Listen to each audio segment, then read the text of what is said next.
네, 시청자 여러분 안녕하십니까. 6.3 지방선거 후보자 토론회 사회를 맡은 김도환입니다. 강원지사 선거는 여야 거물급 정치인 간 맞대결로 전국적인 관심을 끌고 있습니다. 강원특별자치도의 미래가 달린 새로운 4년. 도민들은 과연 누구의 손을 들어줄까요? 지원방송은 유권자 여러분의 판단에 도움을 드리기 위해서 강원일보, 강원도민일보와 함께 후보들의 정책과 자질을 비교하는 TV 토론회를 마련했습니다. 특히 오늘 토론회는 두 후보가 맞대결하는 첫 TV 토론이라서 많은 분들이 지켜보고 계실 텐데요. 유튜브 지원방송과 지원뉴스 채널을 통해서도 실시간으로 보실 수가 있습니다. 자, 그럼 6.3 지방선거 후보자 토론회 강원도지사 편 지금부터 시작하겠습니다. 먼저 후보들을 한 분씩 소개해드리겠습니다. 자리 배치와 발언 순서는 사전 추첨을 통해서 결정했습니다. 먼저 국민의힘 김진태 후보입니다. 네, 안녕하십니까. 네, 더불어민주당 우상호 후보입니다. 안녕하세요. 네, 먼저 오늘 토론 방식 간단하게 설명드리겠습니다. 시작 발언과 주도권 토론, 그리고 맞수 정책 토론 등이 준비되어 있는데요. 공정한 진행을 위해서 발언 시간이 초과되면 별도의 안내 말씀 없이 마이크가 꺼집니다. 이 점 좀 감안해 주시고요. 그럼 처음으로 후보자들의 출마 이유와 각오가 담긴 시작 발언부터 들어보겠습니다. 후보당 발언 시간은 1분 30초 드립니다. 먼저 우상호 후보의 시작 발언부터 시작하겠습니다. 네, 존경하는 강원도민 여러분. 더불어민주당 강원특별자치도 도지사 후보 기호 1번 우상호입니다. 제가 영월의 어느 시장에 갔을 때 그 시장 상인이신 어느 아주머니께서 저에게 이렇게 말씀하셨습니다. 강원도를 제발 좀 살려주세요. 저는 깜짝 놀랐습니다. 그리고 뭉클했습니다. 얼마나 절박하길래 강원도를 살려달라고 말씀하시나. 그렇습니다. 지금 강원도 경제는 위기입니다. 지난 2년 연속 강원도는 마이너스 성장을 했습니다. 다른 시도는 다 플러스 성장을 했습니다. 이건 정말 문제 있는 거 아니겠습니까? 도지사가 책임져야 될 일 아닐까요?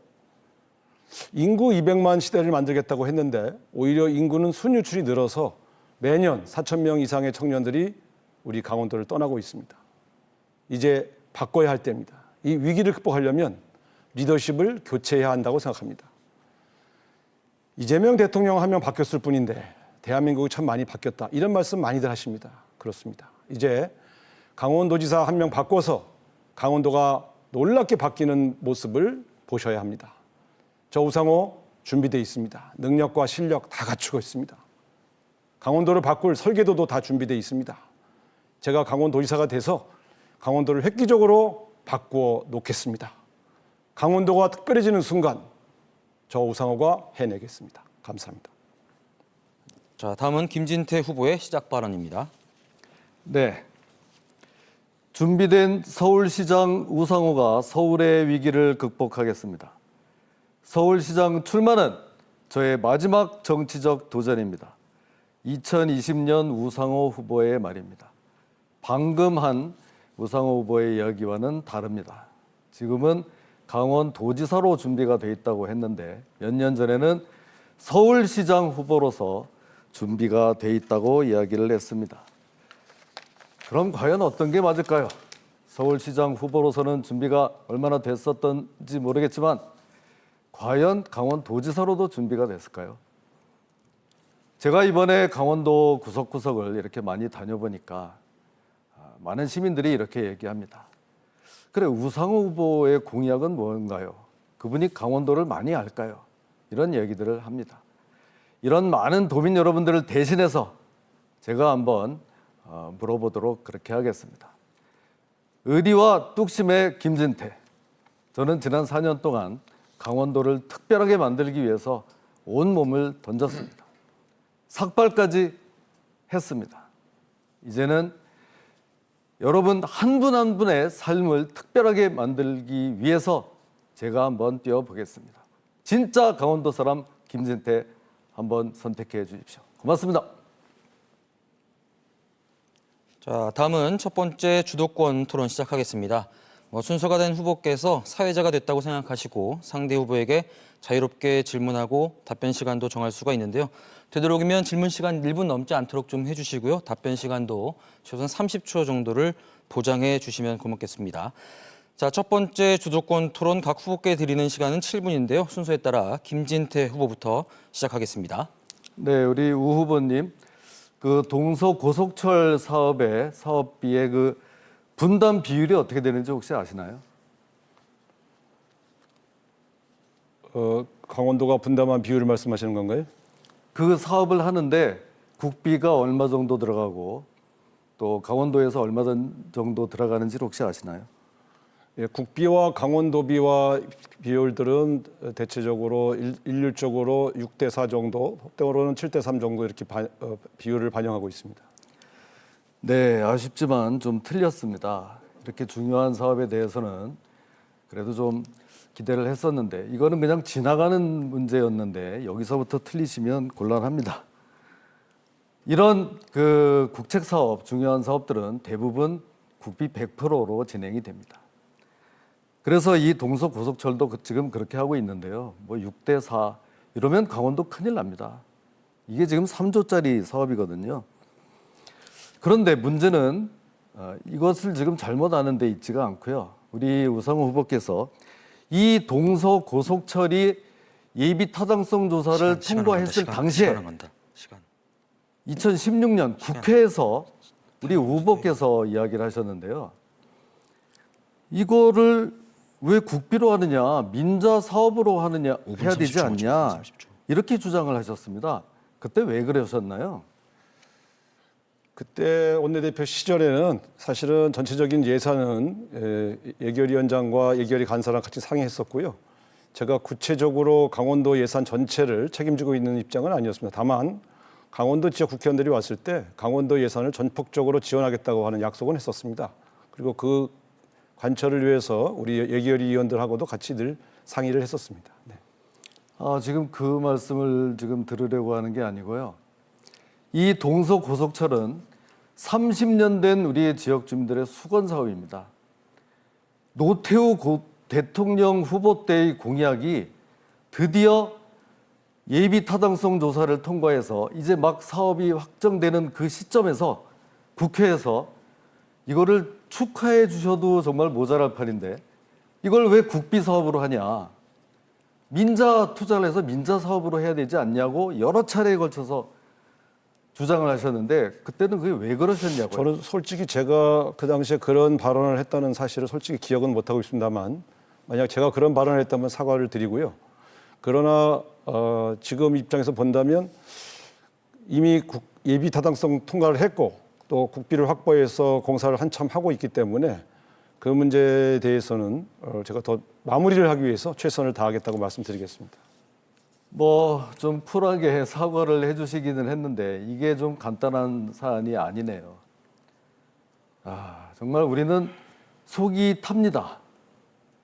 이렇게 힘들게 거기서 이제 드디어 이 사업을 하나 따내서 이렇게 정말 축제 분위기여야 하는데 강원도 출신이라고 하는 의원께서 거기서 나와가지고 갑자기 민자로 해야 되는 것을 왜 국비로 했냐 그러면서 그때 당시 발언을 보니까 이런 국가의 선심성 공약을 이렇게 막 뚱땅뚱땅 처리하면 되겠냐. 그 지역 분들은 좋아하실지 모르지만 이래가지고 이 시스템이 망가지는 거 아니냐. 정말 이런 얘기까지 하셨어요. 지금은 생각이 그때하고 제가 달라지셨나요? 그렇게 말했을 리는 없는데요. 제가 볼 때는 국가의 큰 SOC 사업들이 국가의 재정과 지방 재정을 잘 건강성을 검토해서 잘 추진돼야 한다는 취지로 말씀했을 가능성은 있는데 강원도 사업을 딱 못 박아서 제가 반대했을 가능성은 없다고 봅니다. 네, 그러실 것 같아서 처음엔 또 사과를 하시더니 그냥 일관되게 하시지. 제가 이 속기록까지 뽑아와 봤습니다. 우상호 의원, 제가 한 가지 물어볼게요. 민자로 하기로 했던 고속철을 재정 투입하는 결정으로 그렇게 바꾸는 이유가 뭐예요? 대통령 그 수석 비서관에게. 그다음에 또 뒤에 가서는 수조 원 들어가는 사업을 이렇게 하루아침에 뚱땅뚱땅 발표하고 끝나면 그 지역 분들은 좋아하시겠지만 국가의 시스템이 어떻게 되겠습니까? 그 지역 분들은 좋아하겠지만 이 강원도 분들은 좋아하시겠지만 국가 시스템은 망가진다. 제가 이게 잘못됐으면 책임지겠습니다. 이 지금 의사로 속기록에 있는 걸 그대로 읽은 겁니다. 아무튼 그때는 뭐 왜 그랬는지 잘 모르겠지만 지금은 사과한다 이런 얘기신가요? 네, 그렇습니다. 지금은 더 강원도지사가 되면 각종 SOC 사업들이 차질 없이 진행될 수 있도록 최선을 다하겠다 이렇게 말씀드리겠습니다. 민자 사업으로 했을 때 이게 좀 힘든 거는 알고 계시죠? 국비로 했을 때와 달리. 뭐 국비로 했을 때보다는 민자로 했을 때 훨씬 더 여러 가지 고려해야 될 사항들이 많이 있는 건 사실입니다. 그런데 이거를 그렇게 힘든 것으로 해야 된다고 주장하는 것은 이거는 정말 남의 집 잔치상에 와서 고춧가루를 뿌리는 정도가 저는 된다고 보고요. 당시 이제 그 민주당 원내 대표셨는데 그때가 야당이란 말입니다. 2016년이니까 박근혜 정부 시절이니까 제가 보기에는 당시 야당의 원내대표로서 여당을 공격하기 위해서 강원도를 마치 팔아먹은 거다. 저는 정말 이렇게 생각할 수밖에 없습니다. 표현이 좀 과하십니다. 네. 아니 그렇게 힘들게 국비를 받았는데 그날 와가지고 국회에서 이 사람 저 사람 불러 세워가지고 이걸 왜 국비로 하느냐? 민자 투자를 받아서 해야지. 이렇게 얘기를 하시니까 그런 얘기를 하는 거 아닙니까? 네. 제가 도지사가 되면 각종 SOC 사업들 국비로 진행되고 있는 사업들 차질 없이 진행될 수 있도록 예산을 더 빨리 확보하고 또 많은 다른 사업들도 마무리하도록 노력하겠습니다. 당시에 제가 그런 발언을 했다면 다시 한번 사과드리겠습니다. 용문 홍천 철도 사업에도 관심이 많죠? 예? 네. 그 용문 홍천 사업의 또 재원은 어떻게 됩니까? 그 재원의 분담 비율은? 제가 정무수석으로 있을 때에 이 문제에 대해서 홍천 주민들이 찾아오셔서 서명부를 전달을 했을 때 제가 그것을 관철하기 위해서 대통령에게 직접 보고하고 그리고 그것을 대통령의 재가를 받아서 예타를 통과할 수 있도록 도와드렸다는 자, 사실을 제한된 시간 7분이 다 됐습니다. 네. 이거 타이머가 저희가 잠깐 뭐 문제가 있었던 것 같은데 후보님들 저희가 이제 위에서 세팅이 잘 된 것 같으니까 저희가 시간은 정확하게 7분을 쟀습니다. 자, 다음은 우상호 후보께서 주도권 토론해 주시겠습니다. 7분입니다. 네. 김진태 지사님은 4년 전 당선되시고 나서 당선되자마자 8개의 주요 공약을 폐기하셨습니다. 사실 도지사에 당선된 직후에 본인의 대표 공약을 파기하는 경우는 유례가 없는 일입니다. 건강 100세 바우처 지급, 이건 노인들을 위한 예산이죠. 예비 엄마 수당 지급, 또 결혼 축하금 100만 원 지원, 어빈 수당 지원 등 어떻게 보면 실현되었다면 굉장히 많은 분들이 도움이 되었을 그런 공약이고 아마 많은 분들이 이 공약을 보고 김진태 지사님을 선택하셨을 것이라고 저는 추측을 합니다. 그런데 어떻게 도지사에 당선되어서 인수위 시절에 취임 직전에 이 8개의 공약을 폐기한단 말입니까? 저는 이것은 참으로 있을 수 없는 일이라고 생각하고요. 공약을 파기하고 나서 도민들에게 약속을 지키지 못한 것에 대해서 사과하셨습니까? 네, 제가 답변을 드리겠습니다. 그때 그것을 폐기하지 않았다면 결국 지금까지도 지키기 어려웠을 겁니다. 제가 이제 도지사에 취임하고 그걸 이제 검토를 해보니까 여러 가지 문제로 이거는 정말 실현 가능성이 없겠다 이렇게 해서 제가 독단적으로만 한 것이 아니고 거기 있는 인수위원들과 다 같이 상의를 해서 그렇게 한 것이고요. 이것은 그렇게 하나씩 다 해나가는 과정입니다. 만약에 그걸 폐기했다고 뭐 사과를 하고 뭐 속고 대죄를 하라고 그러면 지키지도 못할 것을 계속 끌고 가는 또 다른 폐단이 생길 수 있다는 것을 제가 말씀을 드립니다. 제가 지적하는 것은요. 그러면 왜 후보 시절에는 이 공약이 지켜질 수 없는지 판단을 하지 못하셨다는 뜻인지, 그 당시에도 좀 무리하지만 일단 당선되기 위해서 선심성 공약을 남발하고 그리고 당선되고 나서 어차피 못 지킬 거니까 이제 파기해도 좋다 이렇게 접근하신 것인지를 묻고 있는 것입니다. 도민들은 후보자의 공약을 면밀히 검토하고 나에게 이익이 된다고 생각해서 투표하는 거 아니겠습니까? 이렇게 어르신들 또 예비 엄마들, 어업인들 이런 분들이 김진태 지사의 공약을 보고 찍었는데 지킬 수 없는 공약이었습니다라고 가볍게 이야기하시고 폐기하신다면 지금 내거신 공약들에 대해서 과연 신뢰할 수 있겠냐 하는 점을 저는 지적하지 않을 수가 없거든요. 당시에 후보님 복지공약 자문단으로 활동했던 분조차 이 공약들은 선거 기간 당시에도 내부에서 문제가 제기되었다. 예산 마련이 철저한지 검증하지 못한 부분은 반성해야 한다. 이렇게 사과를 하셨어요. 그런데 정작 이 문제의 당사자인 후보자는 당선되신 이후에 이걸 폐기하면서 사과하지 않았고 지금도 여전히 그걸 왜 사과하냐고 말씀하고 계십니다. 공약을 지키지 않은 걸 사과하지 않는다면 지금 하신 공약들을 도대체 어떻게 신뢰할 수 있단 말입니까? 그런 측면에서 이 문제에 대해서는 지금이라도 지키지 못한 공약에 대해서는 사과를 하셔야 된다. 저는 이렇게 생각합니다. 어떻게 좀 생각하십니까? 답변을 드리겠습니다. 아니 이제 도지사 그 임기가 한 달밖에 남지 않았는데 뭐 이제 와서 그거를 사과한다는 것도 얼마나 또 뭐 누가 그걸 좋아하겠습니까? 자, 8개 그때 그걸 내려놨는데요. 그렇게 하는데도 용기가 필요했습니다. 제 평소 성격대로 야, 이거 보니까 도저히 어려운 거는 딱 내려놓고 가자 해서 이렇게 된 거고요. 당시 제 공약이 한 200개 정도 됩니다. 그중에 8개라고 하면 4%를 내려놓게 된 건데요. 그 무슨 공약 이행률을 올리려고 그렇게 한 거 아닙니다. 그러면 나머지 192개의 공약은 철저하게 지키려고 분골쇄신했고 그 결과 그 공약 이행률이 지금 93.7%에 달한다. 그 8개가 그렇게 중요한 게 아니다. 그 수치만 놓고 본다면 그런 말씀을 드리고 싶습니다. 근데 그렇게 말씀하시면 저는 곤란하다고 생각합니다. 왜냐하면 이번에 내신 공약에도 노인을 위한 공약, 예비 엄마 수당의 반값 출산 지원금에 관한 공약 등 사실은 또 어업인들에 대한 지원 대책 등 다양한 지원 대책들이 또 마련되어 있습니다. 그런 측면에서 본다면 그때도 안 지켰으면 이번에도 안 지킬 수 있다. 이렇게 봐야 되는 거 아니겠습니까? 그런 측면에서 사과하고 넘어가시지 왜 사과를 안 하세요? 아니 200개 중에 192개는 열심히 지금 지키고 있는데 너무 그렇게 하지 마십시오.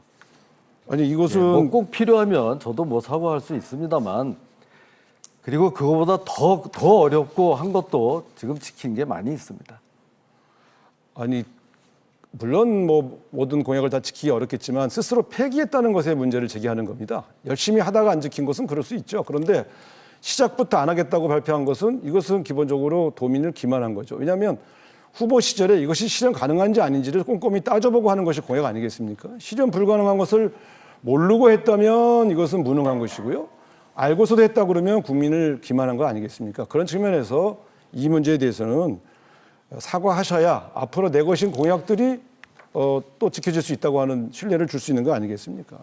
사과하시죠. 뭐 제가 필요하면 사과를 하겠지만 이거는 그렇게 할 사안은 아닌 것 같다 이런 생각이 들고요. 우리 우 후보님은 공약 잘 내셔서 그렇게 중간에 뭐 드랍하는 그런 일 없기를 바랍니다. 그런데 이뿐만이 아니고요. 사실은 또 이 후보님께서는 지난번에 내거신 공약 중에서 대표적인 공약도 잘 지키지 않으셨어요. 보면 제일 제가 의아한 게 한국은행 본점을 유치한다 이렇게 공약을 하셨지 않습니까? 춘천에. 근데 한국은행 본점 지금 있나요? 한국은행 본점을 유치하기 어렵다는 사실은 대한민국 정치인이면 대부분 아는 사실인데요. 중앙은행은 대개 수도에 있어야 되거든요. 근데 이 문제에 대해서도 실제로 실패하지 않습니까? 실행을 못했죠. 이 문제에 대해서도 도민들에게 사과해야 되는 거 아니겠습니까? 한두 가지가 아니지 않습니까? 사과를 해야 된다고 하면은 민주당이 사과해야 됩니다. 이게 왜 한국은행이 약속이 못 지켜졌는지 후보님께서는 원내대표까지 하셨기 때문에 아실 것 같은데 그렇게 질문을 저한테 하시네요. 한국은행 법에 한국은행 본점 소재지는 서울특별시로 된다. 그래서 그 법을 좀 고쳐줘야 됩니다. 그런데 이 국회의 그 아주 절대 다수당인 민주당이 요지부동 이걸 안 들어주기 때문에 그 후속 절차를 밟을 수가 없었던 겁니다. 아니 근데 그러면은 국민의힘 의원들 중에서라도 누가 발의를 해야 되는 거 아니에요? 제가 볼 때는 국민의힘 의원 중에도 발의한 분이 한 분도 없어요. 강원도 지역에 있는 국회의원조차 발의를 안 하셨어요. 그러면 이거는 지사님께서 그 의원들을 설득하지 못한 거 아닙니까? 국민의힘 의원들도 설득하지 못한 그런 정책 아닙니까? 이것이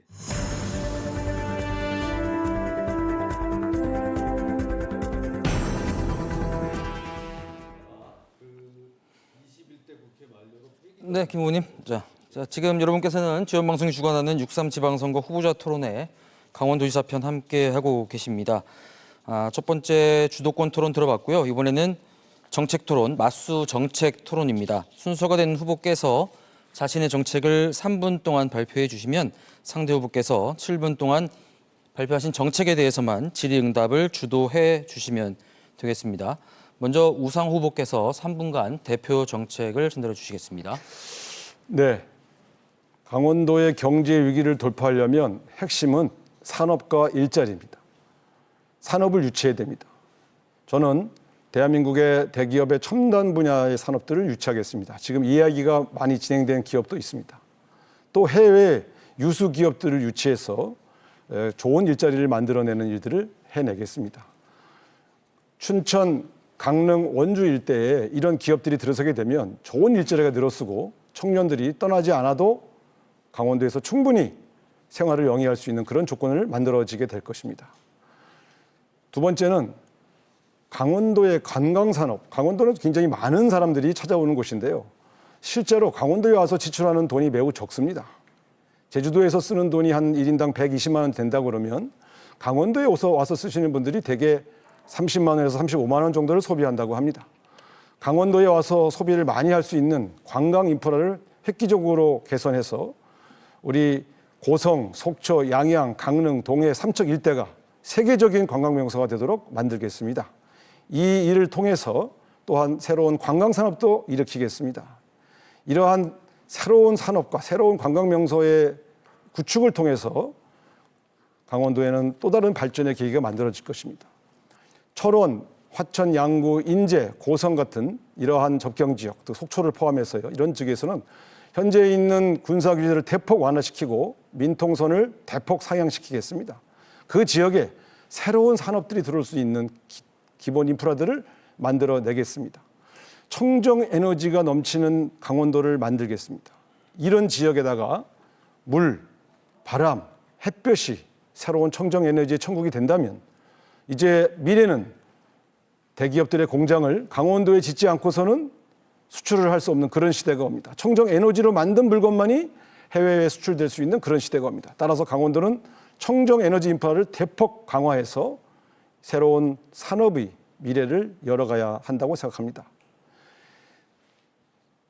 강원도 분들이 특별히 강원도에 살기 때문에 정주 여건이 매우 안 좋습니다. 저는 공공주택을 대폭 확대하겠습니다. 주거, 교통, 그리고 의료, 교육 등 주거 요건을 대폭 바꾸어서 강원도를 떠나지 않고 강원도에서 애 낳고 강원도에서 직장을 갖고 강원도에서 살 수 있는 그런 행복한 강원도를 만들어 보려고 합니다. 무엇보다 중요한 건 역시 산업과 일자리를 획기적으로 만들어내는 일입니다. 저는 준비가 되어 있습니다. 많은 기업들과도 굉장히 깊숙한 얘기를 해놨습니다. 조만간 이런 계획들을 하나하나 발표해 나가도록 하겠습니다. 강원도의 미래 제가 책임지겠습니다. 네, 우상호 후보의 대표 정책 잘 들었습니다. 그럼 김진태 후보 주도로 방금 말씀하신 정책에 대해서 7분간 김진태 후보가 검증하도록 하겠습니다. 네, 강원도의 미래를 그렇게 걱정해 주셔서 감사드립니다. 저는 아까 물었던 용문홍천 철도가 더 급합니다. 그 사업비 과연 분담 비율이 얼마가 되느냐 제가 물어봤는데요. 잘 협조해서 하겠다고만 답변을 하셨습니다. 다시 한번 묻겠습니다. 용문홍천 철도 사업비 분담 비율은 도대체 어떻게 되는 걸까요? 자, 이게 이런 겁니다. SOC를 건설하는 데 있어서 수없이 많은 노선들이 있습니다. 이게 국비가 총 사업비가 1조 3천억 이렇게 들어가는 사업들이 여러 가지 있습니다. 이런 사업들을 관찰하기 위해서는 예비 타당성을 통과한 것도 중요하지만 이 국비가 조속히 지출되어서 배치되어서 배정되어서 사업이 조기에 착공되고 반출되는 것이 제일 중요합니다. 알겠습니다. 1조 3천억 정도에 해당하는 홍천 용문 철도 예산을 제가 반드시 더 조기에 착공할 수 있도록 열심히 노력하겠습니다. 네. 그런데 잘 들었는데요. 1조 3천억이 다 국비로 들어오는 게 아니고요. 그중에 30%는 우리 지방비로 해야 된다는 것을 제가 말씀드립니다. 그냥 좀 이렇게 딱 집어서 말씀을 해주셨으면 좋았을 텐데요. 그럼 우리 후보님은 이 용문홍천 철도가 단선인지 복선인지 정도는 아시죠? 네. 뭡니까? 단선입니다. 그거는 그래도 아시네요. 그런데 그 사업비 근데 재원 같은 그렇게- 것은요. 근데 그렇게 저기 초등학생 뭐 질문하시 그렇게 말씀하시는 건 좀 그렇지 않습니까? 네. 그게요. 네. 초등학생 뭐 그렇게 말씀하실 게 아니고요. 아니, 이 뭘 지금 물어보고 맞았네 안 맞았네 하는 방식으로 하는 게 토론은 아니지 않습니까? 네. 아니 맞추셔서 저도 좀 안도를 해서 말씀드린 건데 그렇게 말씀하시면 그게 또 저도 기분 나쁘시다면 김진태 지사님이 모를 만한 데이터를 물어볼 수 있죠. 근데 자, 어쨌든, 근데요. 네, 네. 계속 진행하겠습니다. 네. 지금 이 용무농촌의 사업비 이런 것은요. 이게 중요합니다. 30% 아직도 사업은 확정됐지만 경기도하고 이거를 지금 협의해 나가야 되는 과정이 있거든요. 저는 이 사업을 예비 타당성 조사를 따내는 데도 관여했지만 그 전에 홍천군수와 같이 또 양평군하고 이거 협의를 해 나왔습니다. 그래서 이게 무슨 어디서 뭐 장학 퀴즈식 이게 아닙니다. 구석에 있는 뭐 이상한 어려운 걸 물어보는 게 아니고요. 이게 우리가 지금부터 해 나가야 될 당장 나와야 될 그런 일들이거든요. 그래서 물어보는 겁니다. GTX-B 이것도 제가 좀 물어보겠습니다. 우리 우 후보님께서는 GTX 사업을 우리 도정의 향후의 최대의 과제다 뭐 이렇게 좀 얘기를 해주셔서 도정 최우선 과제 그래서 저도 좀 안도를 했습니다만 그 GTX-B 사업에는 큰 숙제가 하나 남아 있는데 그게 뭔지는 혹시 아시나요? 지금 강원도를 둘러싼 수없이 많은 SOC 산업들은 하나하나 다 사실은 다 난제가 있습니다. 어느 하나만이 문제는 아니고요. 네. 저는 개별적으로 이런 생각을 합니다. 우리가 그동안 강원도는 수도권에서 강원도로 오게 하는 SOC의 유치에 더 많은 노력을 한 것은 사실입니다. 그러나 엄밀하게 말하면 강원도에 오는 사람들이 숫자가 적어서 발전하고 있지 못한 것이 아니거든요. 알겠습니다. 오히려 강원도 안을 순환시키는 새로운 예. 교통체계의 구상을 할 때가 됐다고 생각합니다. 알겠습니다. 열심히 답변을 하시는데 제가 조금 마무리를 해서 죄송합니다만 그 큰 숙제는 정말 따로 있습니다. 이 GTX-B의 숙제를 제대로 알고 계셔야 됩니다. 작년에 강원도에서 열린 대통령께서 참석하신 타운홀 미팅에 우리 우 후보님께서도 참석을 하셨죠. 네, 그렇습니다. 그때 김윤도 국토부 장관이 이 GTX-B 이거를 잘 추진을 하겠다 이렇게 하시면서 큰 숙제 말씀을 하셨어요. 그래서 저도 맞다 이러면서 메모도 하고 그런 적이 있는데 좀 곤란해 하시는 것 같으니까 이렇게 얘기를 하셨습니다. 제가 좀 힌트를 드리겠습니다. 그 국토부 장관이 뭐라고 했냐면 GTX-B에는 이거를 재정으로 해야 될지 지방에서 해야 될지 이런 큰 숙제가 남아있다. 그때 국토부 장관도 그렇게 얘기했는데 정무수석께서 뭐 너무 바쁘다 보니까 뭐 그걸 제대로 이제 숙지를 하지 못하셨던 모양입니다. 그럼 지금이라도 국토부 장관도 그렇게 지방 국가 재정으로 해야 될지 지방에서 해야 될지 이렇게까지 하고 있다고 하는데 여기에 대해서 그래도 아시는 대로 좀 간략히 말씀을 해주십시오. 어떻게 해야 될까요, 이거는? 이 어마어마한 국가 재정이 수반되는 사업들은 사실은 그 도지사가 일방적으로 내가 이렇게 하겠다고 해서 결정되는 것이 아닌 것은 아마 김진태 지사님도 잘 아실 텐데요. 국토부 장관이 얘기했던 내용에 있는 고충들, 그것은 전국적으로 철도 관련된 SOC 사업에 대한 요구가 너무 높기 때문에 어느 예산을 어떻게 배정을 해서 효율적으로 할 것이냐에 대한 고민이 있는 겁니다. 그것은 도지사가 되면 중앙정부하고 충분히 상의해서 네. 가장 효율적인 방식들을 채택해 나가면 될 문제라고 생각합니다. 네, 하여튼 뭐 뭐든지 도지사가 되면 잘 풀어 나가시겠다고 하는데요. 이런 거를 잘 알고 선택을 받아야 도지사가 될 수 있지 않을까 생각이 들고요. 이 숙제는 이런 겁니다. GTX-B 사업도 돈이 많이 들고 이렇게 되는 건데 이거를 국토부에서는 원인자 부담. 이게 원래 수도권에서 그 철도망이기 때문에 이게 지금 강원도까지 연장해서 가져가려면 그 사업비를 전액 강원도가 부담하라는 겁니다. 야, 이거 정말 이럴 수가 있습니까? 아까 30%, 40% 하다가 이제는 이런 그 대형 국책 사업을 다 해당 지역에서 부담하라는 거예요. 그러니까 그 경기도 가평, 우리 강원도 100% 이거 다 지금 부담을 하게 생겼습니다. 그래서 제가 말씀을 김, 드리는 김윤옥 거고요. 장관이 그때 그렇게 말씀하지는 않으셨죠? 그렇게 얘기는 안 했죠. 그렇게 왜곡하시면 안 되죠. 아니요. 전액 다 강원도가 내라 이렇게 말씀하지 않으셨죠? 아니 그좀 오해가 있는데요. 네. 큰 숙제가 있다고 한 거는 전액 수익자 부담. 그게 저기 마석까지 오는 건데 그 이후로 가는 가평, 춘천에서 다 부담하라는 그게 원인자 부담 방식입니다. 그런 압박을 받고 있습니다 지금. 그건 뭐 제가 잘 해결해 보겠습니다. 네. 자, 네, 시간이 다 됐습니다. 네, 자 그러면 이번에는 김진태 후보가 대표 정책 발표해 주시겠습니다. 3분 드리겠습니다. 네, 저는 그동안 이 강원도의 산업 지도를 바꾸는데 주력해 왔는데요. 이제는 도민 한 분 한 분의 삶도 바꾸겠다고 말씀을 드렸습니다. 생애 전주기를 이렇게 다 책임질 수 있는 그런 체계를 지금 갖춰 나가는데요. 그 중에 첫째, 강원형 4대 도민연금을 지금 공약으로 내걸었습니다. 광역단체 최초의 통합연금 제도입니다. 여기는 디딤돌, 햇빛, 바람, 그리고 살림 이런 4가지 프로그램이 다 하나로 이렇게 묶여 있는데요. 이 4가지를 다 가입됐을 경우에 노후에 60세가 이제 넘어갔을 때 한 달에 90만 원 정도를 받게 됩니다. 디딤돌은 그 국민연금이 나오기 전까지 그 사각지대를 해결하는 그런 프로그램이고요. 햇빛, 바람은 이 햇빛, 태양열 사업, 또 바람, 풍력 에너지 사업 지금 실제로 풍력 에너지 같은 것은 하고 있거든요. 거기에 투자를 해서 그 투자한 3천만 원의 수익금을 연 10%를 보장해서 그것을 다달이 나눠서 지급을 하겠다는 이야기입니다. 거기다가 이 산림연금까지 되면 우리 강원도에 정말 이 노후를 사시는데 굉장한 이제 도움이 될 거다 이렇게 생각을 합니다. 그리고 이제 그 4대 반값 시리즈라는 게 있습니다. 제가 이 반값 농자재 지원 사업을 해서 농민들한테 아주 많은 그 호응을 받고 있는데요. 그래서 여기에서 만족하면 안 되겠다.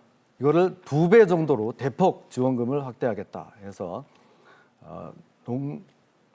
반값 농자재 사업을 대폭 더 지원을 확대하고요. 그러면 이거를 왜 농업에만 하냐? 우리 어업도 좀 지원을 해달라 하는 어민들의 목소리를 많이 들었습니다. 그래서 반값 어자재, 어업자재도 지원을 하도록 하겠습니다. 여기는 뭐 이런 어구 부자재, 어선의 기관 소모품 이런 것들을 지원하는데 아무래도 농민들에게 지원해 드리는 거에 비해서는 훨씬 재정적 부담이 적습니다. 반값 임업자재도 있습니다. 임업인들도 어렵기는 마찬가지입니다. 이분들에게도 반값 농자재와 그 유사한 설계를 해서 같이 지원을 해드리도록 하겠습니다. 마지막 반값 시리즈의 4번째는 반값 육아용품 지원이 있습니다. 아이들을 키울 때 여러 가지 뭐 우리가 지원을 해드리지만 뭐 기저귀, 분유 이런 것들 살 때도 이 엄마들의 부담이 많습니다. 이것을 강원도 몰을 만들어서 거기에서 반값을 차감하는 방식으로 설계해서 적극 지원해 드리도록 그렇게 하겠습니다. 네, 그럼 이제 우상호 후보가 주도해서 김진태 후보의 정책에 대해서 토론 진행해 주시죠. 7분 드리겠습니다. 네. 제가 이래서 사실은 아까 초반에 그 공약 파기 문제를 꺼냈던 겁니다.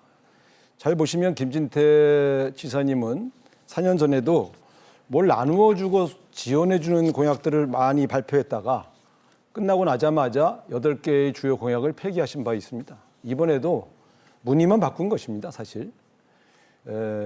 우상호는 산업을 키워서 일자리를 늘리겠다는 것이 주요 공약이고요. 김진태 후보의 공약은 각 계층별로 많이 뭘 나눠주겠다고 하는 공약을 내걸고 있습니다. 이것이 차이입니다. 한 가지 좀 물어보겠습니다. 현실성에 대해서. 김진태 후보님, 2022년도에도 대학생 무상교육을 공약을 내걸으셨죠? 그렇죠? 네. 네. 근데 우리가 흔히 무상교육이라고 하면 본인 부담 없이 전액을 국가가 부담해 주는 것을 무상교육이라고 하지 않습니까? 그런데 지난 4년간 하신 걸 보니까 사실은 매년 평균 한 2,500명 지원을 하셨습니다. 도내 재학생들 대상으로. 여기에 지원한 평균 금액은 1년에 약 18억 원이었습니다. 그리고 중위소득 이하 구분을 해서 한 150만 원 정도씩 지원하셨더라고요. 그것도 전체 대학생을 상대로 주신 것은 아니고요. 전액을 주신 것도 아닙니다. 그런데 이번에는 또다시 공약을 대학생 무상교육 전면 실시라고 했습니다. 전면 실시라고 하면 이것은 대학생 전원, 지금 이제 1년에 도내 대학생들 진학이 보통 한 4,000에서 4,500명 사이니까요. 이게 1학년부터 4학년까지 전액을 지급하게 되면 1년에 약 한 1,000억 정도 예산이 들거든요. 그러니까 무상교육 전면 실시라는 것이 그동안에 했던 그 한 2,500명 정도의 18억 원 주던 거, 1인당 한 150만 원씩 지원하던 것과 다르게 전면적으로 준다는 얘기일 거고요. 전체 대학생을 상대로 준다는 뜻일 겁니다. 전면 실시라고 하셨으니까. 지금 말씀하신 그 여러 가지 화려한 공약만으로도 꽤 재정들이 투입될 텐데 답변을 좀 할까요? 재학생들을 대학생 무상교육 전면 실시 한 1,000억 정도 드는 게 가능합니까? 네. 설명을 좀 부탁드리겠습니다. 좀 그래도 토론 룰을 지켜가면서 해주셨으면 좋겠습니다. 2분을 혼자 지금 말씀을 하셨는데요. 아니 제가 어떤 사람입니까? 그거를 뭐 이렇게 한다고 해놓고 대충 눈 가리게 식으로 눈 가리고 아웅식으로 하지 않습니다. 지난번 민선 8기 때는 제가 그 무상 공약을 해서 소득 하위 50%의 학생들에게 지급을 했고요. 그리고 그 강원도에서 거주해서 고등학교를 졸업하고 강원도에 있는 대학을 가는 학생들을 상대로 이렇게 했습니다. 신청하는 학생들에게는 전부 빠짐없이 지급을 했습니다.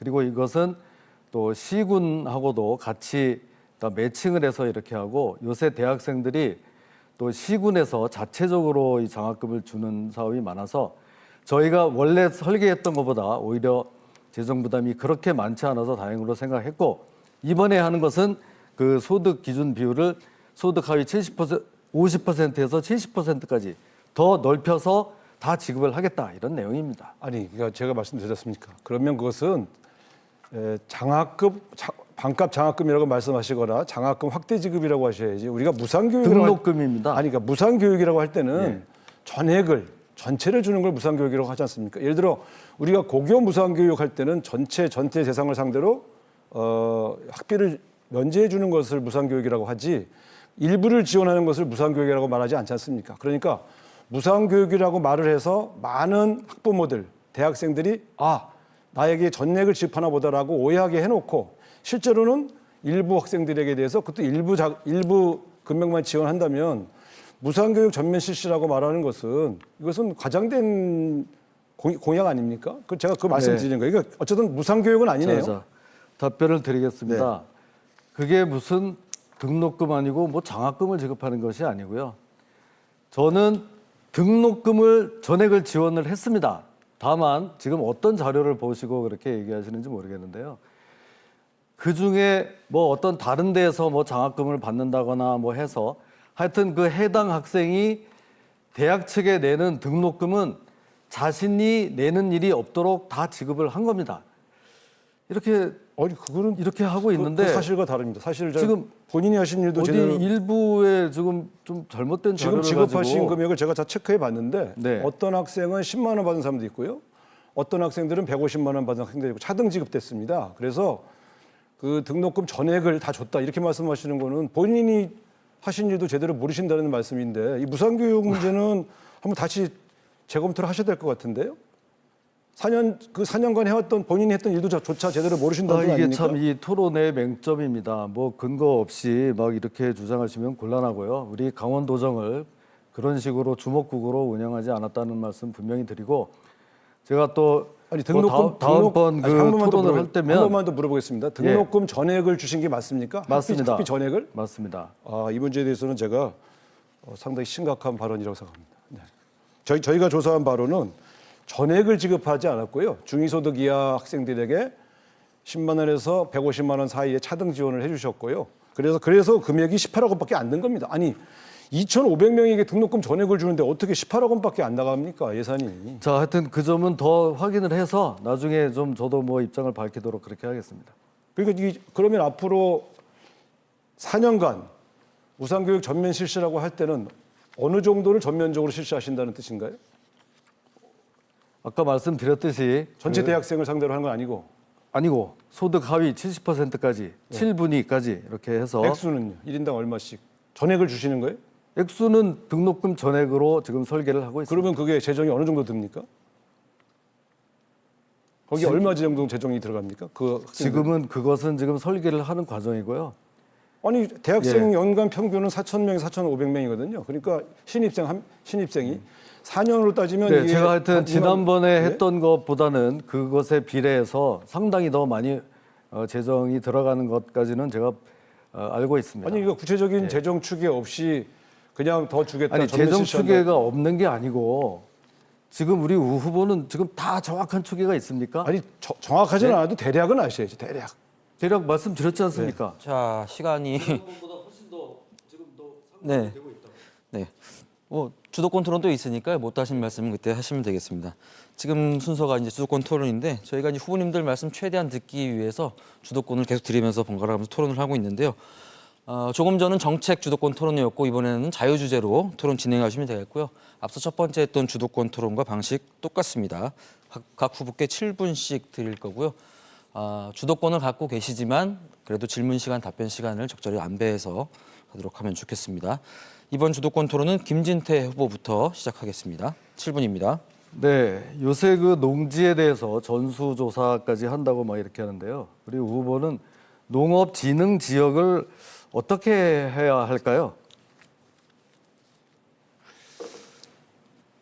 지금 대통령께서는 농사를 짓는 사람이 땅을 소유할 수 있도록 하자는 그러한 이야기를 하고 계십니다. 그것은 뭐냐면 농사를 짓지 않는 사람들이 농지를 소유함으로써 오히려 농민들이 더 가난해지고 제대로 된 지원을 받지 못하고 있는 측면들, 그리고 농지가 제대로 효율적으로 활용되지 못함으로써 갖고 있는 어려움들, 이런 것들을 얘기하고 있습니다. 농지에는 여러 가지 용도들이 있습니다만 제가 볼 때는 일단 농업에 종사하는 분들이 그 농지에서 효율적으로 자기 농사를 지을 수 있도록 도와주는 것이 저는 가장 바람직한 농업진흥책이라고 생각을 합니다. 네, 뭐 말씀은 좋은데요. 그거는 이제 농지 전체에 대한 얘기를 하셨고 농업진흥지역을 어떻게 하느냐 제가 이렇게 물었거든요. 지금 이 농업진흥지역 문제가 우리 도정에서 굉장히 중요하기 때문에 물어본다는 걸 미리 말씀드립니다. 그거에 대한 보관은 따로 없으신 거죠? 저는 그 개별적인 농업진흥지역 문제보다도 더 큰 것은 우리나라 강원도가 농업이 활성화되지 못한 네. 이유는 이 농산물의 알겠습니다. 아니 제가 드린 말씀. 아니 그거는 이제 네, 알겠습니다. 그렇게 하고 말씀하십시오. 네. 저는 농업진흥지역을 주도권을 가지고 좀 물어보고 싶어서 그렇습니다. 이 농업진흥지역이 뭔가는 알고 계시죠? 네, 말씀하시죠. 계속 뭐 이렇게 네. 검사가 신문하듯이 얘기하십니다. 아이, 그렇게 말씀하지 마시고요. 지금 제가 농업진흥지역을 물어봤더니 본인의 정책을 얘기하세요. 농지 전체에 대해서만 이야기를 하시니까 이게 참 난감합니다. 농업진흥지역을 우리 강원도에서 해제하는 권한을 가져와서 지금 이렇게 하고 있는데요. 그걸 농지를 많이 보존해야 된다. 말 뜻 그대로 농업을 진흥해야 된다. 이렇게만 얘기를 하시는데 이 지금 철원 같은 경우 우리 우 후보님의 고향인 철원 같은 경우에는 농지에 비해서 농업진흥지역이 굉장히 많습니다. 그래서 이거를 좀 규제를 풀어야 될 지금 필요성이 굉장히 많은데 거기에는 좀 동의하시나요? 저는 이 문제는 조금 예민한 문제라고 생각하고요. 이것을 요구하는 농민들이 꽤 있는 것은 저도 직접 가서 얘기를 들었습니다만 제대로 된 실태 조사를 통해서 적절한 정책들은 강구해야 된다고 생각합니다. 이것을 그냥 다 무조건 풀어주겠다 이렇게 말씀하시는 것은 좀 위험하다고 생각합니다. 그거를 푸는 권한을 강원도에서 이미 가지고 온 거는 아시죠? 아니 그렇죠. 그렇지만 그것을 요구한다고 다 풀어줄 수는 없는 거 아니겠습니까? 지사님은 그걸 요구한 대로 다 풀어주시겠다는 뜻인가요? 그거는 물론 아닙니다만 필요성을 심사해서 농촌활력 촉진지구라고 해서 이거를 우리가 이렇게 풀어나가고 있는데요. 그 중에 첫 번째로 뭐 어떤 이런 좀 습지 같은 데 있는 것을 좀 풀어가지고 파크 골프장을 만들고 이렇게도 지금 우리가 하고 있는데 그거에 대해서도 좀 신중한 입장이신가요? 우리? 아니 그렇지 않습니다. 결국 이것은 그 각 지역마다 시군별로 농지에 가보면 이게 상황들이 다 다르거든요. 네. 같은 뭐 농업진흥지역이라고 하더라도 여기가 왜 농업진흥지역이라고 느낄 수 있는 지역도 있고요. 아 여기는 그렇게 지능 지역으로 규정된 것이 맞네 이런 것이 있지 않습니까? 그래서 일률적으로 말씀드리기보단 각 시군별로 실태 조사를 해서 비합리적인 것은 풀고 그러면- 합리적인 것은 유지하는 것이 그것이 당연한 거 아니겠습니까? 그러면 아까 그 말한 습지를 뭐 파크 골프장으로 하고 그런 거는 저는 뭐 사안을 봐야 아시겠다 이런 얘기인가요? 그렇죠. 이게 습지라는 것도 어디 습지인지를 그게 봐야지. 첫 번째, 1호. 습지에다가 파크골프장을 만든다 이렇게 우리 얘기하시면 강원도에서 첫 번째로 한 거라서 그거는 농촌활력 1호 지구거든요. 그런 건 좀 의미가 있지 않을까요? 아니 그러니까 뭐 김진대 지사님께서 나름대로 잘 판단하셔서 사업을 진행하셨겠지만 저한테 앞으로 어떻게 할 거냐고 물어보시면 이거는 좀 정확하게 실태 조사를 해서 네.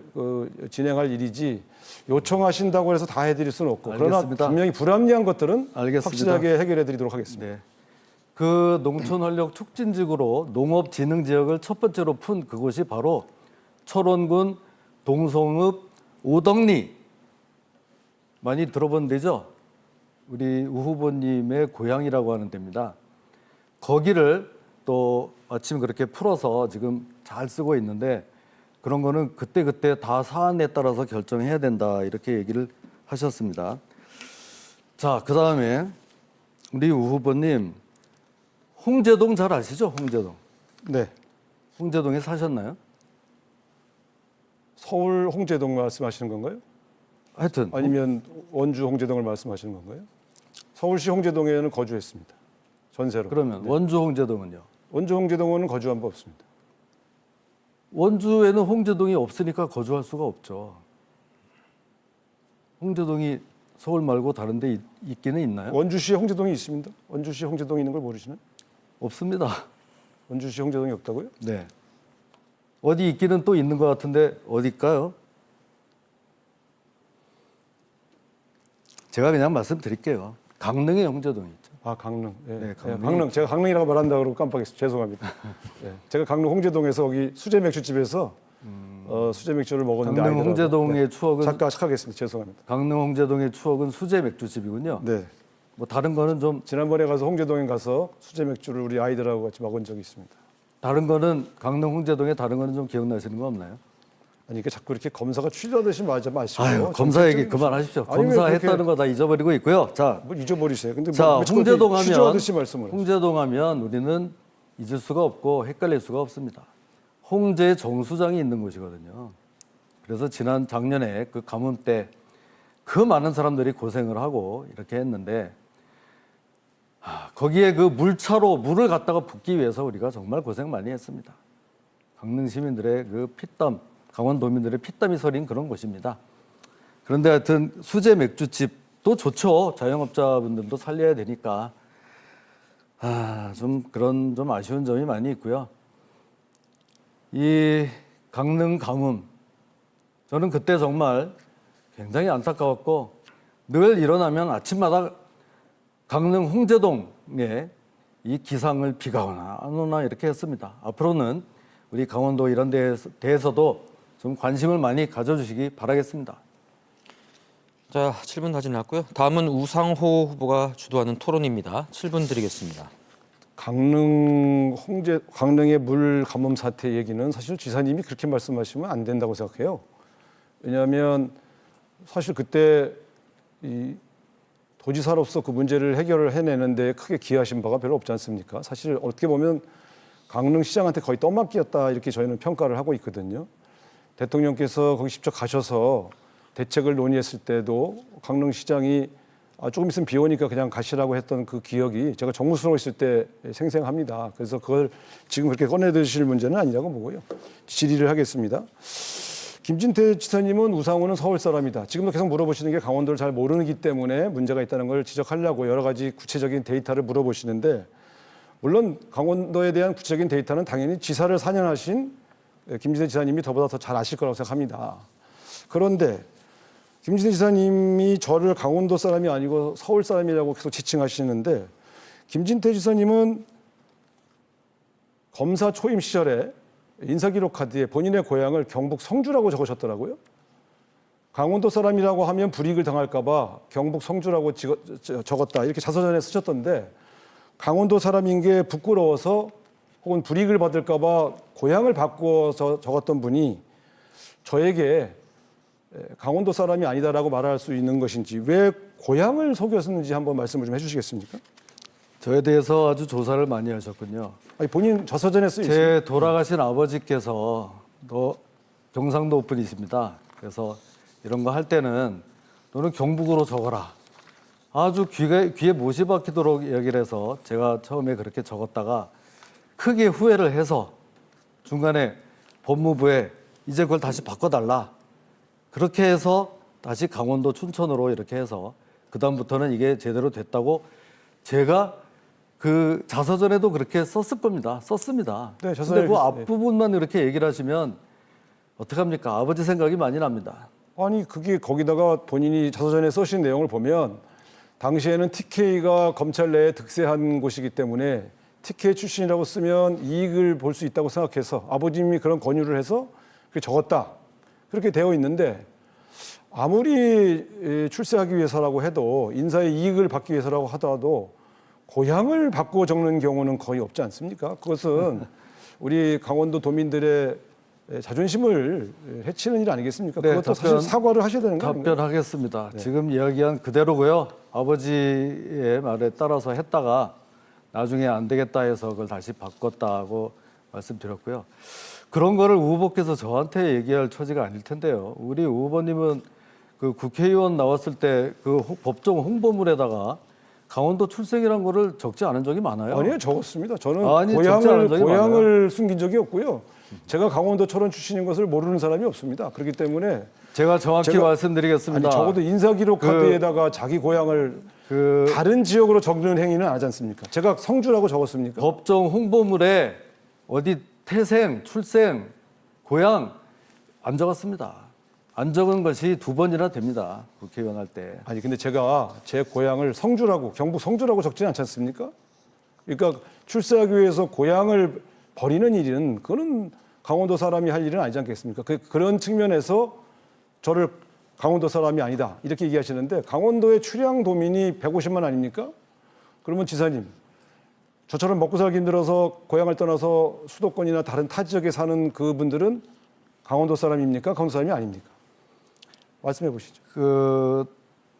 물론 다 강원도 분들 맞는데요. 네. 우리 후보님은 그런 뭐 출향 모임 이런 데서도 제가 거의 본 적이 없고요. 아까 그 얘기는 다시 한 번만 더 하죠. 제가 그 자서전에 그래서 강원도 경북 사람으로 이렇게 행세해서 좋았다고 썼습니까? 아니면 야 이래가지고는 안 되겠다 해가지고 다시 그걸 정정했다고 썼습니까? 아니 결과적으로는 인사의 이익을 얻기는커녕 의성으로 발령나서 고생했다. 그래서 후회했다. 이렇게 말씀하셨죠. 그렇죠. 저는 그것은 뭐 후회하셨고 그 제목도 고향을 버린 죄 뭐 이렇게 벌 이런 식으로 제목을 달아서 재밌게 읽었습니다만 그러나 이것이 과연 재밌게 얘기할 수 있는 문제인가? 가령 아버지 고향이 경북 성주이기 때문에 그 지역에 가서 표를 얻기 위해서 아버지 고향입니다. 제가 여기 사람입니다. 이렇게 얘기할 수는 있어요. 그건 선거용으로는 그럴 수 있죠. 그러나 인사기록 카드에 고향을 달리 적는 경우는 저는 거의 불가능한 일이기 때문에 자. 이 문제에 대해서는 아버님이 시키면 고향도 바로 달리 적습니까? 그러니까 그건 좀 오늘 보면 저는 제가 잘 모르고 있거나 잘못한 게 있으면 얼렁얼렁 사과를 하는데 김 지사님은 사과를 잘 안 하시네요. 자, 답변 드리겠습니다. 네. 제가 아버지 얘기까지 했는데 이렇게 집요하게 물어보시니까 저도 답변을 드리겠습니다. 아니 그냥 사과하시라는 거예요. 이 검찰 인사기록 카드에요. 자기가 적는다고 그게 적히는 게 아니에요. 후보님. 지금 본적은 아무나 거기에 본적도 자기가 신청하는 대로 갑니다. 원적이라는 게 있어요. 그렇게 해서 그거는 그때 당시에 검찰에서는 그 아버지서부터 내려온 그 원적을 가지고 적게 돼 있습니다. 내가 뭐라고 안 해도 그렇게 돼 있는데 그거를 제가 다시 강원도로 바꿔달라고 법무부에 얘기해서 수정까지 했다 이런 얘기입니다. 결국은. 이제 좀 답변이 됐습니까? 아니 제가 볼 때는 본적이야 당연히 아버지 고향으로 본적이 되는 경우는 많이 있죠. 원적도 그렇고요. 원적이요. 근데 본인 고향을 적는 안에다가 본인 스스로가 경북 성주라고 적었다고 거기 써놨지 않습니까? 근데 나중에 그러고 나서 바꿔달라고 했다고 그 돼 정도, 있죠. 그 정도 하시고요. 네. 우리 후보님께서도 아니 저를 예. 제가 고향이 강원도 철원인데 계속 예. 강원도 사람 아니라고 하시니까 저도 좀 사실 서운했습니다. 그래서 같은 사람들이 같은 강원도 사람끼리 누구는 강원도 사람이냐 아니냐 이렇게 얘기하는 것이 바람직하냐. 출향 도민이 150만이고 그분들은 대체로 현재 강원도에 거주하시는 분들의 친척이거나 자, 친구들인데 이제 저한테도 좀 답변할 그렇게 시간을 말씀하시면 안 되지 않냐 하는 얘기를 드렸습니다. 네. 이제 시간이 한 30초 남았으니까 제가 좀 말씀하십시오. 말씀드리겠습니다. 좋습니다. 뭐 출양했다가 다시 돌아와서 이렇게 하시는 거 뭐 그거 자체로 뭐가 문제는 아니죠. 근데 우리가 다 알지 않습니까? 저도 여기서 뭐 국회의원도 해봤고 뭐 또 해봤고 다 합니다. 변호사 할 때도 그 강원도 모임에 나가봤을 때 우리 우 후보님을 본 적이 없어요. 또 뭐 이렇게 우리 공무원들 다 알 겁니다. 강원도에 좀 어려운 일 있을 때 우상호 의원실을 찾아가서 도움을 받았다는 얘기를 들은 적이 없어요. 윤세영 회장님이 도민회장 할 때 제가 그 정도 하면 참석했습니다. 도민회. 이제 좀 그런 겸손한 마음을 가지셨어요. 자, 두 분 후보님이 말씀은 차분하게 하시는데 이 내용은 상당히 뜨겁습니다. 좀 잠깐 시키고 하는 순서인데요. 저희가 사전에 노래 한 곡씩 좀 골라달라고 말씀드렸고요. 저희가 1분 동안 시간을 드릴 텐데 그 노래에 대해서 왜 선곡을 하셨는지 설명해 주시거나 뭐 한 곡 좀 해주셔도 좋고요. 1분씩 드리겠습니다. 자, 먼저 순서에 따라서 우상호 후보가 전하는 지금 이 노래부터 듣겠습니다. 네, 이 노래 부르라고 하니까 좀 쑥스러워요. 예. 근데 제가 이제 안치환 씨가 제 후배라 안치환 씨의 사람이 꽃보다 아름다워의 한 소절을 이제 불러드리도록 하겠습니다. 노래 잘 못 부르는데 불러도 되나요? 쓰시면 설명만 해주셔도 됩니다. 아, 네. 그래도 뭐 한 소절 불러야죠. 뭐. 네. 누가 뭐래도 사람이 꽃보다 아름다워 그 모든 어려움 이겨낸 바로 강원도 누가 뭐래도 저는 강원도가 좀 많은 어려움을 겪고 있지만 어마어마한 가능성이 있다고 생각하고요. 우리 강원도민 여러분이 힘내시고 꽃보다 아름다운 강원도민을 위해서 정말 열심히 일하겠습니다. 여러분이 자부심을 가지고 열심히 살아나갈 수 있는 그런 강원도를 만드는데 제가 헌신적으로 일하겠습니다. 누가 뭐래도 강원도 꽃보다 아름답습니다. 자, 다음은 김진태 후보의 지금 이 노래 어떤 노래인가요? 네, 강원도의 노래인데요. 제가 원래 이 반주 없이는 노래 안 하는데 오늘은 한번 가보겠습니다. 또 네. 새빨개 예나라 정든 내 고장 아침에 먼저 받는 우리 강원도 눈부신 금강설악 관동의 발경. 오랜만에 불러봤습니다. 이게 어렸을 때 많이 부르던 노래인데요. 부를 때마다 가슴이 좀 울컥합니다. 제가 지난번 그 국회 항의 시위, 삭발 시위할 때도 이 노래를 부르고 강원도민들과 얼싸안은 적이 있습니다. 강원도의 노래는 계속됩니다. 자, 후보자분들의 비전이 담긴 노래까지 들어봤습니다. 어느덧 마무리 발언 시간입니다. 앞서 말씀하지 못한 의견을 보충하시거나 또 유권자에게 지지를 호소할 수 있는 기회, 마무리 발언은 1분 30초입니다. 먼저 김진태 후보부터 시작하겠습니다. 네, 시청자 여러분 어떻게 보셨습니까? 지금 제가 정말 이 벼르고 좀 검증을 하려고 나왔습니다. 어떤 중요한 사업마다 다 뭉뚱그리는 추상적인 답변, 무엇이든지 도지사 되면 잘하겠다. 뭐 잘하실 수도 있겠죠. 그렇지만 시간이 필요합니다. 이제 GTX-B의 큰 숙제가 뭔지 파악해서 대응을 해야 되고 또 용문홍천철도 30%나 달하는 지방비 부담을 어떻게 또 확보해야 될지 이런 문제들을 하나하나 하기에는 시간이 필요하다는 그런 말씀입니다. 저는 제가 다 직접 부딪혀 왔기 때문에 외울 필요가 없습니다. 그냥 그 생활 그 자체입니다. 홍제동이 원주에도 있었고 이제는 또 강릉에 있다고 했더니 수제 맥주집을 떠올렸는데요. 마음속에 비가 내립니다. 제 마음속에는. 우리는 홍제동을 그렇게 기억하는 강원도 사람들은 많지 않습니다. 강릉 가뭄 이야기 하셨는데요. 그 강릉 가뭄, 우리 18개 시군에서 똘똘 뭉쳐서 물차를 갖다 부어서 그 위기를 그렇게 넘겼습니다. 그렇게 뭐 누구의 책임이다 이야기하실 것이 없습니다. 의리의 김진태, 진짜 강원도 사람이 잘 해내겠습니다. 자, 다음은 우상호 후보의 마무리 발언입니다. 네, 도민 여러분 토론 잘 보셨습니까? 저는 인정했습니다. 강원도에 도지사 하셨던 김진태 후보보다는 제가 여러 가지 현황을 잘 모를 수 있다는 점 분명히 인정하고 또 사과도 드렸습니다. 열심히 배우겠습니다. 그러나 중요한 건 구체적인 작은 수치, 데이터가 아니고요. 큰 그림에서 강원도를 발전시킬 수 있는가의 능력이 더 중요하다고 생각합니다.